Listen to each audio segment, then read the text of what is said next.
Hello friends, I welcome you to my YouTube channel the text blueprint. The text blueprint में आपका स्वागत है।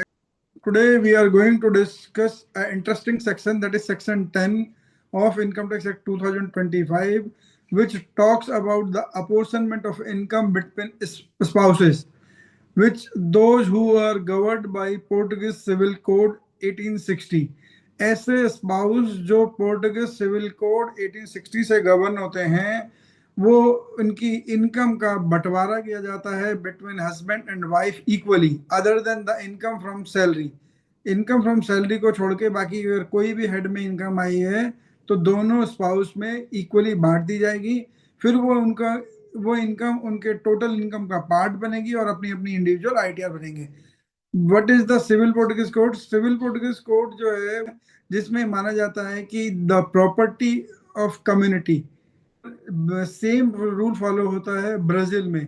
तो ब्राजील के लोग भी कम्युनिटी प्रॉपर्टी को भी बिलीव करते हैं, but income tax of India community property पे पार्सली बिलीव करता है। कम्युनाहो डॉस बैंस वाले कोर्ट पे पार्सली बिलीव करता है। पार्सली बिलीव का मतलब वो इनकम को दोनों स्पाउस के बीच में 50-50% अलाउ तो करता है डिस्ट्रीब्यूट करने को, लेकिन इनकम असेस इंडिविजुअल अलग अलग की जाती है। हस्बैंड की इनकम अलग असेस की जाती है और वाइफ की इनकम को अलग से असेस किया जाता है। दोनों की इनकम को क्लब करके असेस नहीं किया जाता।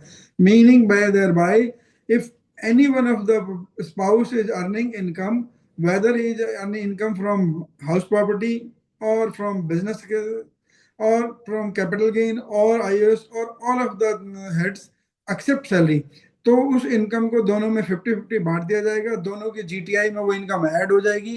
फिर हस्बैंड और वाइफ अपनी अपनी आईटीआर को अलग से फाइल करेंगे और सैलरी की इनकम का कोई बंटवारा नहीं होता। But civil Portuguese code India में एप्लीकेबल है only in Goa, Dadra Nagar Haveli, Daman and Diu. ऐसा अपोर्शनमेंट किसी भी और हेड में नहीं है कि हस्बैंड और वाइफ की इनकम को अपोर्शन किया जाए। हाँ, सेक्शन 96 97 वगैरह में क्लबिंग के प्रोविजन तो हैं कि दूसरे की इनकम, एक आदमी की इनकम दूसरे एसएससी की इनकम में ऐड हो जाएगी, लेकिन डिस्ट्रीब्यूशन का वैसा कोई प्रोविजन कहीं नहीं था। तो this was about the section 10 of income tax act 2025। Portuguese civil code से इन्फ्लुएंस्ड है वो लॉ, और same provision income tax act 1961 में भी थे। I will be waiting for your comment to give me the section number of Income Tax Act 1961 which talks about the same provision। तो income tax act के 1961 में भी same provision है। तो आप अपने कमेंट्स में मेरे को उसका सेक्शन बताइए कि वहां पे कौन सा सेक्शन था। और सेक्शन 10 है इनकम टैक्स एक्ट 2025 में।